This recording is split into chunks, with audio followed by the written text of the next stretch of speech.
Perfect. Hi, everybody.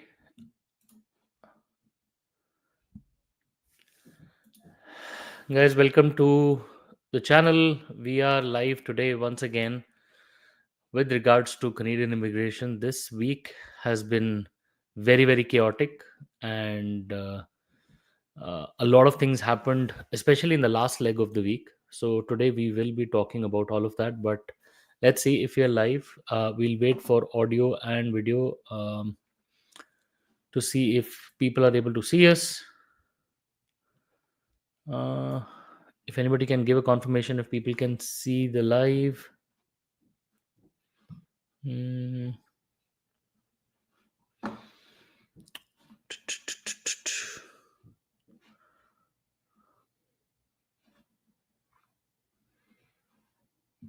Yes, perfect. Thanks for confirming, guys.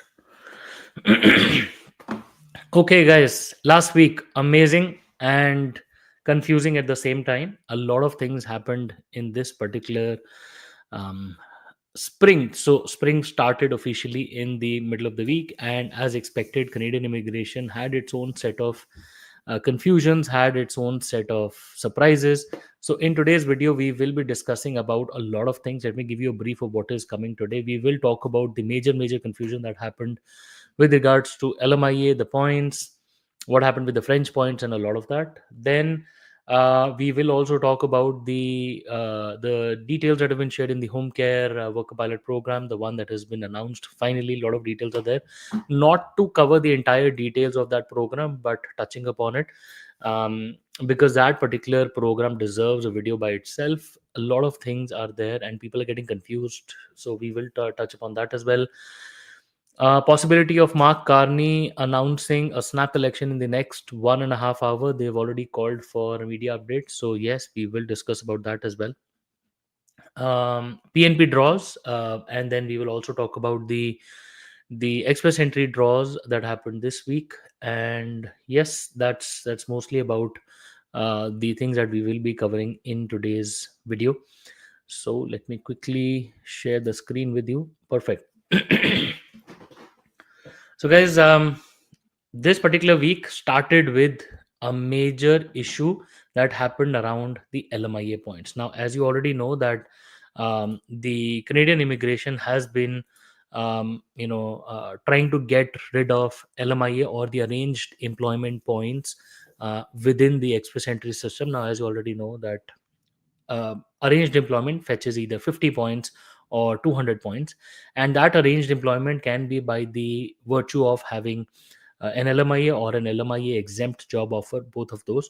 But the issue at hand is that it is not only LMIA job offers, the possibility of the arranged employment going away entirely. The thing has been widely known as LMIA job offers because that is the one of the major reasons why the immigration minister decided to do away with that, because of the LMIA fraud.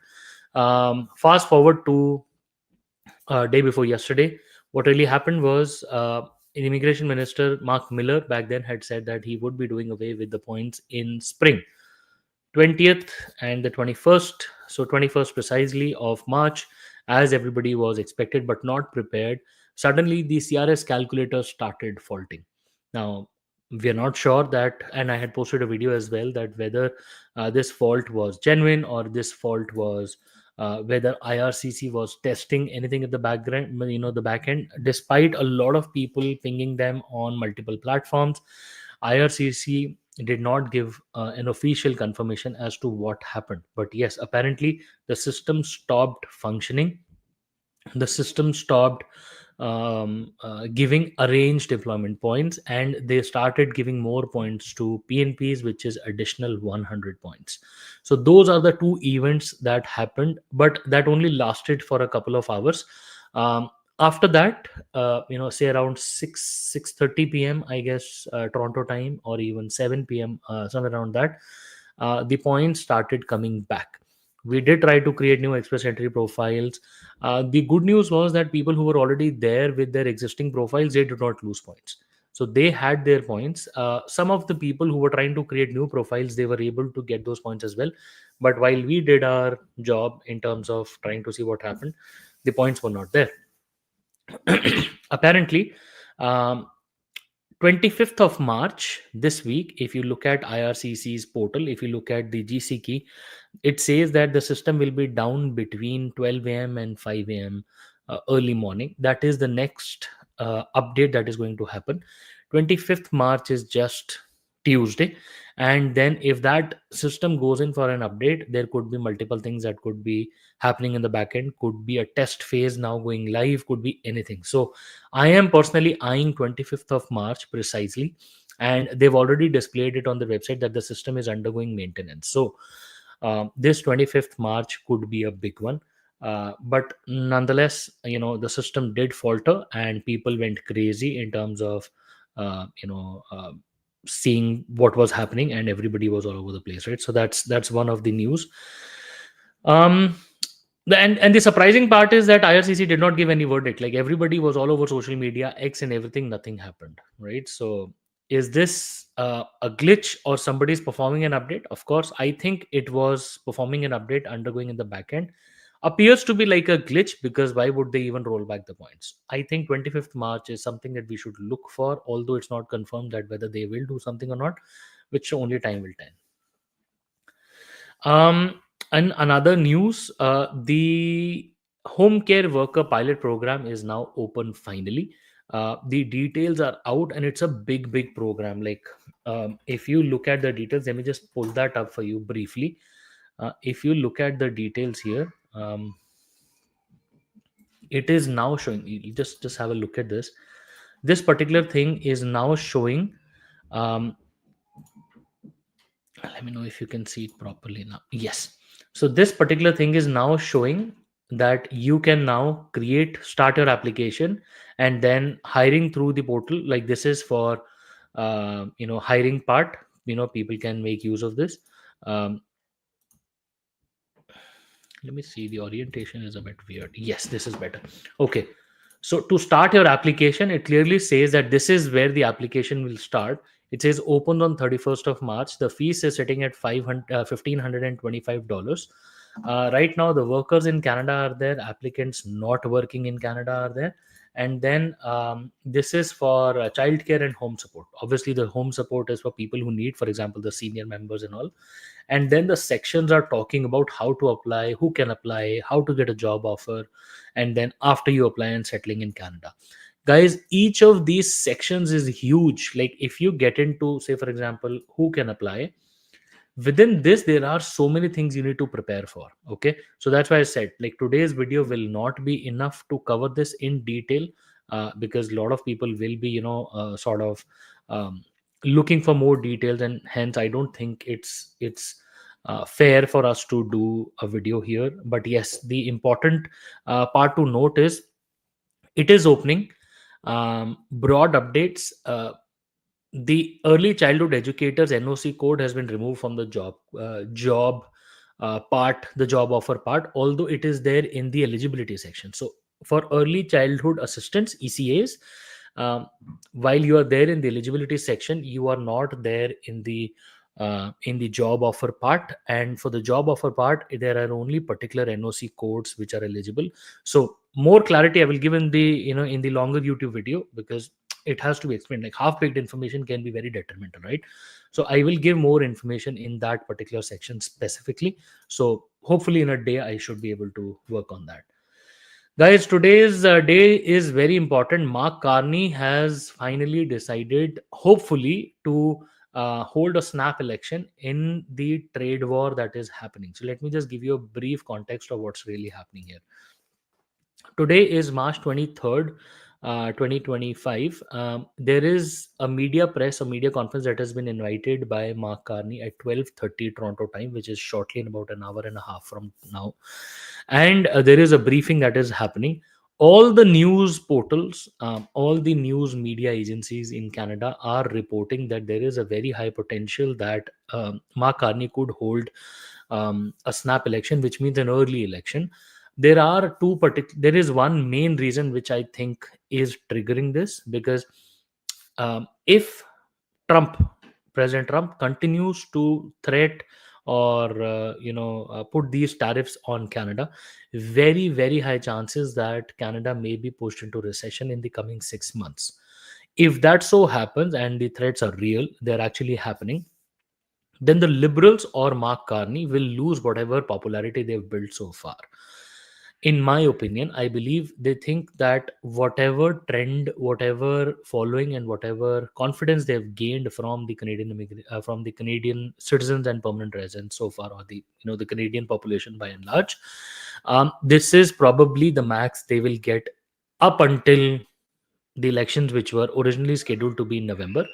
Also, if recession comes in, this is going to take it further in a nosedive. So, not waiting for that particular situation is a better call, because right now they're on their peak of popularity.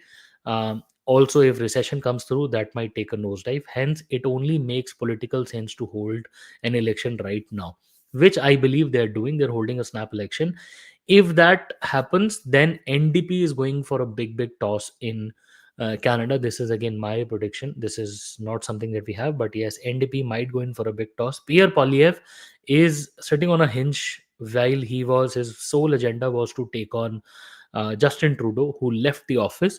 His other agenda is, his whole agenda of taking Trudeau away from the Canadian scenario was completed. But then he has to find newer methods, means, and ways to counter Mark Carney, who is very well educated, very well employed.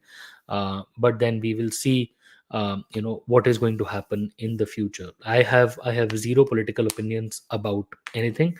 I am just a perspective viewer, and only time will tell what is going to happen. But whatever so happens, things are not looking so nice. So that is going to be, one hell of a show that is going to be there. So I will keep you posted at 12:30 p.m. or so.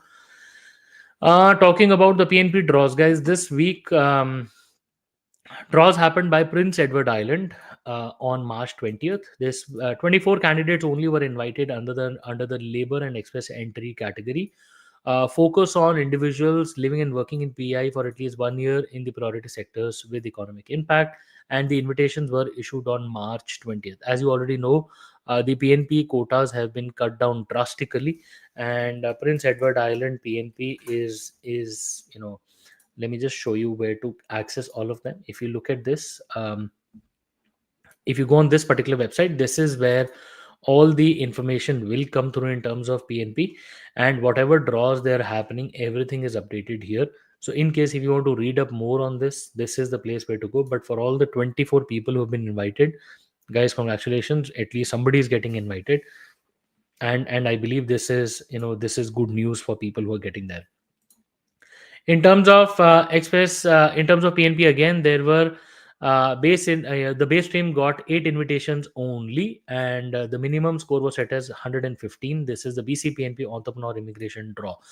BCPNP entrepreneur draws have not been happening so frequently, hence this is still a positive news. Don't look at the number that is pretty low, which is 8, but look at the number of people who are being who are coming to British Columbia, who are going to be investing sums of money. I believe 2023, the average investment was sitting at 3.4 million, and approximate jobs were sitting about 14 or 18 or 13, something like that. I don't remember the exact numbers. But yes, those were the numbers. And now there was another draw in BC, which was the regional pilot stream. Fewer than 5 invitations issued, and the minimum score was 123.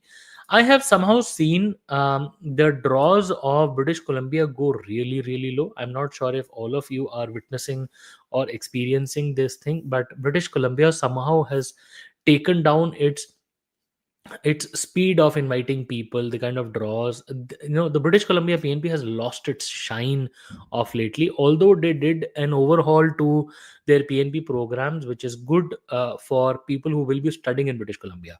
So the newer programs that are coming in, they are targeting graduates, master graduates, PhD graduates in British Columbia.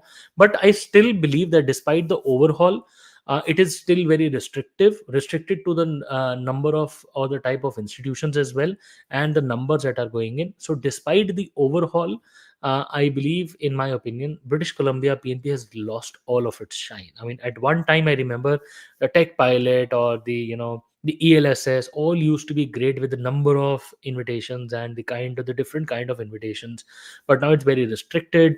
and I am somehow not getting a positive confidence from that PNP unless you are in British Columbia and studying in British Columbia. So yes, that is something that we will look at. Guys, you can keep on pouring your comments in the comment section. I am seeing there are a lot of comments. We will attend to them in the later section of Q&A. So yes, you can keep on posting your ideas, your questions, and then we will try to look at, I'm not sure all of them, but then most of the questions we will try to get to them. Okay, the famous express entry, the huge, humongous French category draw happened. This was the uh, draw that happened on 21st of March. Honestly, I was expecting this draw to be more of a a Canadian experience class only draw. I was expecting that Canada would have held a CEC only draw, but somehow Canada decided not to hold a CEC draw this week, and they've tried to push it further. In my opinion, the sort of reasoning which I can develop in my head is probably they are trying to do away with the points of LMIA first and then bring that in. That could be one possibility.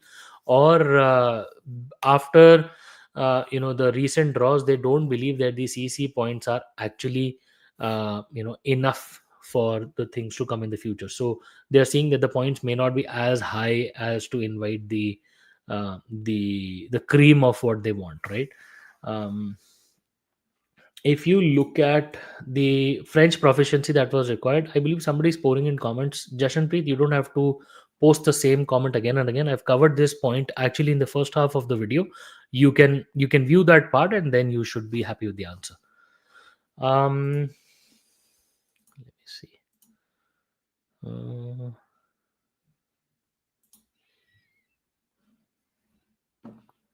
if you look at the other draw that happened after the French draw, there was a PNP specific draw. So the PNP draw happened first, and then came the French draw. Let me just tell you the points. The ITA number of ITAs issued were 7,500, and the CRS cutoff was kept at 379 only. This is amazing because 7,500 is a large set of people, and this is the third probably draw of French specific only, and IRCC just continues to hold these draws back to back. I remember a funny comment, somebody whom I was talking to. He said because Rachel Bundayan is holding a constituency in Quebec, she is going to favor she's going to favor French speaking nationals, which is not the case because guys, it is not by which constituency you're coming through. But still, people, I love the way people think and try to bring their the newer ideas that they do. If you look at the other express entry draw, that was a PNP specific draw, which happened on 17th of March. This was before the French category draw. In this particular draw, number of ITAs issued were 536, which is again relatively quite low as far as PNP draws are concerned. And the minimum CRS was kept at 736, which means the person who was invited, the lowest candidate, was 136 point by himself or herself, along with the 600 points of PNP, which is again, surprising how people, get PR despite all of that. This is where the action is happening. Okay, so let me show you the pool. I'm not sure if you can see it well. Okay, so at this moment, the pool distribution is very odd, still very fancy. The total number of candidates sitting in the pool is still on a higher side. This is usually seen about 217,000, 220,000, something like that. But this time it is sitting at an all time high. Is this because IRCC is going to do away with the points or not? We are not sure, but still it is a higher number to deal with. Amazingly, between 500 and 600, about 25,522 people are sitting in the pool, which is very, very high, guys. If you look at this particular score, 736, 576 people were drawn out of this. So technically around 100 odd people, like 150 odd people would be left. Between 491, somehow the numbers have dropped. It is 13,000, again 13,000 and 16,000 between 471. So these are the numbers which are sitting at an all-time high. Because there was a recent change that happened in the in the size or in the trade NOC codes as well, where the cook NOC got added. I am assuming that the trade NOC code, the trade draw that happens anytime soon, will be very, very high. right? So yeah, that is going to be the next thing, guys. This is all that we had in terms of covering the news portion today. Again, surprising, exciting times that are going through express entry at the moment. So yeah, I believe there's a lot that will happen. Okay, so time for the Q&A, guys. I see a lot of comments are there. We will not be able to take a lot of them, but we'll see how many we can. So let me see. um, Okay, so that says is 91 OINP a good point? Depending upon what category you're referring to, I think 91 is still decently a very good point. Of course, I remember the master's graduate is sitting at about 54. The international student is sitting at about 108 or something. I will have to double check on that. But Siddharth, right now OINP is not holding many draws. I'm not sure what are they holding on, but there haven't been many draws by ONP so far. I also believe because of the recent change in the constituency, the MPP or the provincial elections that happened, that could have paused the elections or the OINP draws for some time, but that also is now over, and I don't believe there is any further reason to why to hold back on the draws. Um, I somehow think that ONP draws are also linked to a pattern how IRCC holds its CEC or general draws, because IRCC has not been holding draws. Um, leave aside CEC or general. That probably could have been one of the reasons, but still, OINP has been very, very slow in terms of draws. Okay, interesting question. Sajid, if conservatives will come, francophone category will remain or will it end? I think it's an extremely good question. Um, See, francophone category right now is or French speaking or developing French speaking communities outside of Quebec is a national federal constituent level um, priority that is happening, and I truly believe that even if conservatives come into power or liberals, although right now liberals are flagging off more, but still, even if conservatives come into power, I still think that French will continue to hold its shine for the next couple of draws at least, unless conservatives come into power, try to do some random things out of say for example, converting people inside Canada or converting or giving trades a lot of benefit or something like that. But yes, I still think French will continue to hold its flag mast higher than everything else. Um, but yes, only time will be able to tell what conservatives have in terms of their priorities. The conservative style of leadership has always been in terms of developing Canada from within and then trying to do something new later. If you look at pre 2015, conservatives did work on developing Canada within. So let's see what happens if that comes at a cost of higher French speaking communities outside of Quebec. So that will be the preference by conservatives, but hopefully soon.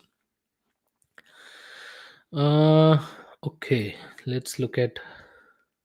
Oh, this one is good. So, my parents' visa was rejected this year. Hanu, I'm not sure what Hanu is, but yes, guys, parents' visitor visa rejections are on an all-time high in what I've been seeing, hearing, reading, in my consultations as well, in comments as well, guys. Um, Even parents of Canadian permanent residents or parents of Canadian citizens, people are being rejected left, right, and center. Files are being processed with a lot of strict measures. A lot of bot related rejections are there. I believe IRCC should be seeing a record number of judicial reviews or appeals being filed in, and I am also aware that there are a lot of settlements that are going in JRs. Depending upon what really happened in your application, depending upon the quality of the file, I can only say that there would be three options if a file is refused, whether it's a PR, parent of a PR, parent of a citizen, or even parent of a work permit holder. Um, Three things that can be done. One would be you can think of applying again if the application was not done properly. If the GCMS is to be addressed, all of that. Second would be looking for a reconsideration. If the IRCC officer has made an error in fact or an error in law, then you could think of doing a reconsideration. If the file was good, there is no scope of reconsideration, then you could look at going in for a JR, which is a judicial review, which is also known as federal appeal. The success rate of any of these is never great, bad, or anything. But yes, we always recommend reapplication if you think that the file can be done professionally and better. After that is done, then you would narrow down to either reconsideration or appeal, depending upon what kind of a mistake has happened. I hope that answers your question. Uh, Jinsi, we would have to assess your parents' file individually, because now this particular part of your question is very individualistic. We'll have to see what happened. You can book an appointment. Our details, I can post it on the screen so that if you need, maybe at the end I will post it on the screen, and then we will be able to help you better. Okay.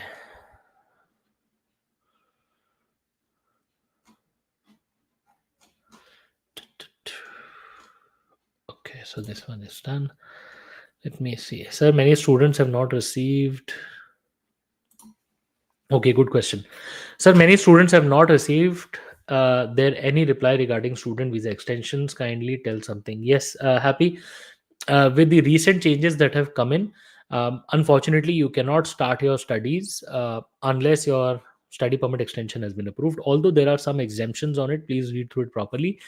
Right now, I believe the IRCC processing time of student visa extensions. Let me see how much that is.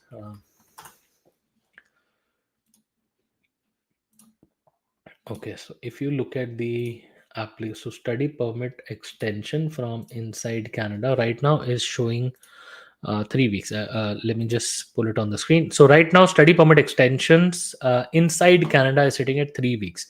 This is lower than what it was previously. So I believe, happy, if you are still facing any issues, try to order GCMS notes, but that will take time. Just get in touch with IRCC over the phone. Try to log into the tracker system, see if there is any update. But yes, sending a web form and reaching out to IRCC if you're outside this processing time, then that would be a great idea. Okay. I hope this sort of helps you a bit. uh, okay. Hello sir, what is APR eligibility letter? I'm not sure to which stage you're referring to, in whether it's express entry or anything else, but let me tell you the stages, the initial stages of a particular application for PR, which can be helpful in answering your question. Usually, when you submit the file, you immediately get a receipt, which is a payment receipt, and also you get a confirmation of receiving the file or the file having reached IRCC. That would be the case of express entry. It's also known as the AOR letter. Okay. But after that, in express entry, you would generally see there is an update. It's called the R10 check, R10. That particular marks that IRCC has assessed the number of documents it required to process your file further. It does not mean that your file has been processed for eligibility, but the R10 means that they've received all the documents. But when you talk about sponsorship files and permanent residency files, PR, PNP, AIP, and all of that, that typically converts to receiving a file number. So you will generate a file number, or you will get a file number, an email, or sponsorship or rule or something like that, if your file is deemed complete. If not, IRCC will send your file back. That means the instance was not created, and your fee is also refunded, right? I hope this sort of gives you a broad understanding of that, what that is. Okay, Tejas, good question. Currently sitting at 507 score based on the calculator, not the actual express entry profile. Have an open work permit and a steady job for about until the end of Feb 2027. Should I apply for PR? Tejas, I don't know what your NOC code is and I don't know what your background is, but yes, 507 appears to be a very good score. Whether it will be enough in the time to come or not, that will only be confirmed once the LMIA or the arranged employment points go away. And then we start seeing the reciprocal effects on the pool by and large. If that so happens, then we will be able to say. But I believe 507 is a good one. But you still have an open work permit still till February 2027. Then I believe if you do one more year of Canadian experience, you will be able to add 25 more points. Despite all of that, Today, creating an express entry profile is always recommended. Create your express entry profile as soon as you can, because then if there are any flash draws, or if say the points go down, you will not be kicking yourself in the stomach that okay, you missed an opportunity. So never miss an opportunity. Creating an express entry file is free, a profile is free. So there is no reason as to why you would not create today. Create your profile and always keep on updating it. Do an additional year, 1 year of experience, you'll add more points, and hence you will be able to stand a better chance for your permanent residency in the future. uh, okay,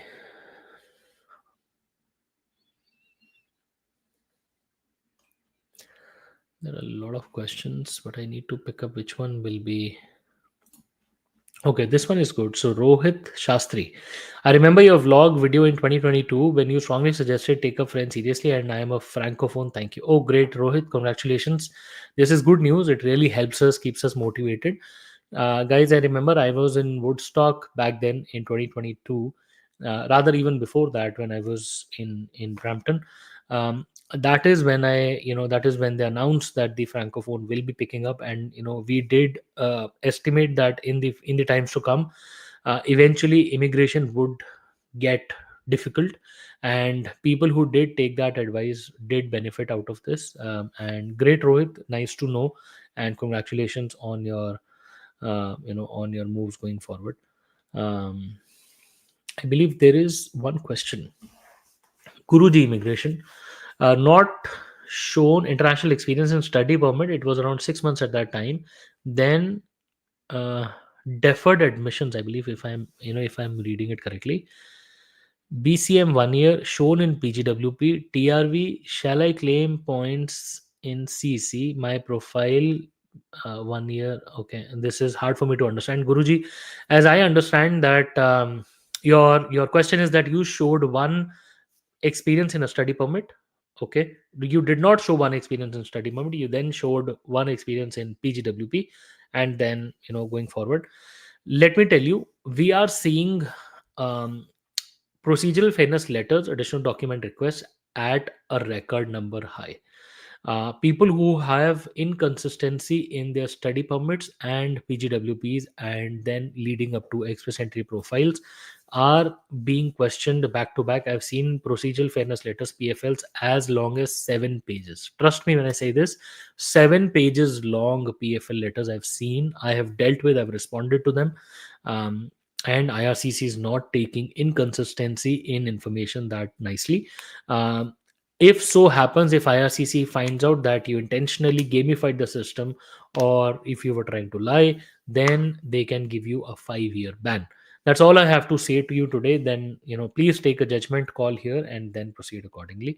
I haven't seen your file, hence I won't be able to give you a personal recommendation here, but by and large I can say do not gamify the system. uh, Errands, I honestly am not sure how many people would be there above 500 who would be claiming points.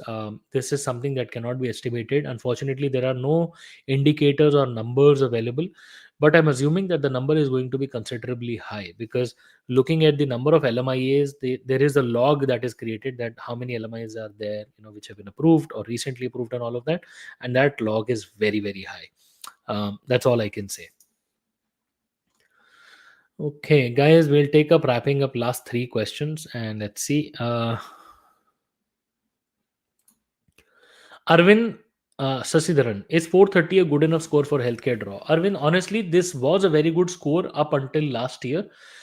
We had one family getting invited 3 times over, sitting at 436. But yes, I would say it's a good score. Right now, healthcare, the NOC codes are very limited. It is still a good score, I would say. But the problem is right now, healthcare has been added on with support workers. Because of that new addition, this score can be high. So I would recommend you try to improve your healthcare or your express entry score, because it is not just purely healthcare now. They are adding new NOC codes in that. Which that means there will be an increased competition in the system. So you might have to just do it a bit more. Okay. Oh, good question. Avijit, can I exclude experience previously mentioned in work permit in the PR application? Avijit, like I previously said, do not have inconsistency in your PR applications or your previous applications. If you want to exclude anything, then sure, go ahead, but you can put that in your personal history. Do not remove it entirely, because that will seem like you're hiding information.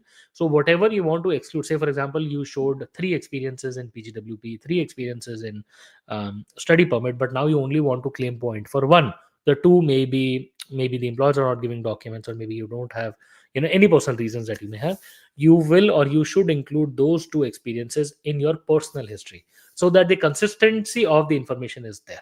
Okay, do not, and I repeat, do not have inconsistency in your study permits, PGWPs, and then later in your PR applications. The information has to flow seamless, has to match with your timelines, locations, histories, and all of that. There should be no mismatch, because then you might just look at a PFL coming through.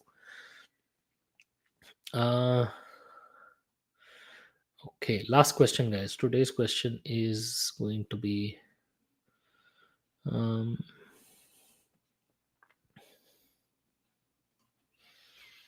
mm, oh, nice question. Will CC cutoff go down? Ashish Singh. Everybody wants to know this question. I, in fact, asked this question to Grok as well. So I was posting on X and I asked Grok, when do you think there would be a CC draw? First of all, he tried to bet me. So Grok did try to place a bet with me.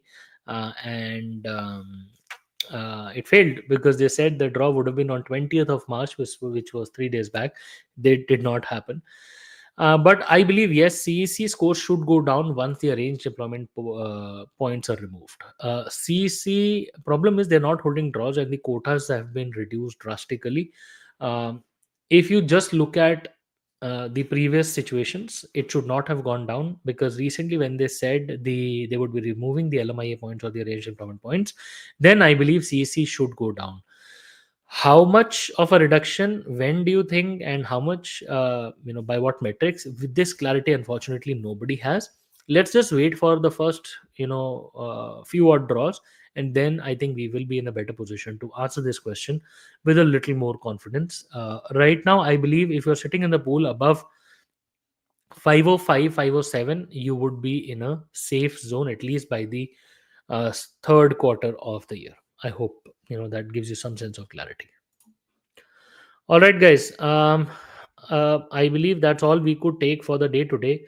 For everybody else, we would request you to post your comments in the comment section, and we will try our best to answer, as many as we can. But for everybody else, let me just give you the contact details. We are available for any personalized consultations. You can book an appointment. Our number is there on the screen. You can head out to our website. We would be more than happy to speak with you. You can just book an appointment, and we would be looking forward to speaking with you.